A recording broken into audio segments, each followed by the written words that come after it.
Hello everybody, it's another grand awakening. It's nice out here today, really sunny, but it's cold. It's like 28 degrees this morning.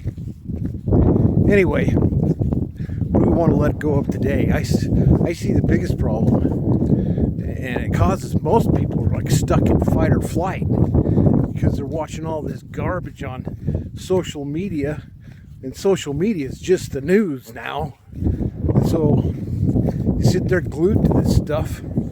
It implants stuff in your subconscious mind and you start manifesting it.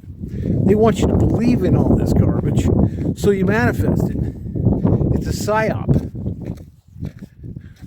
So once you let go of that, in fact, we do a challenge.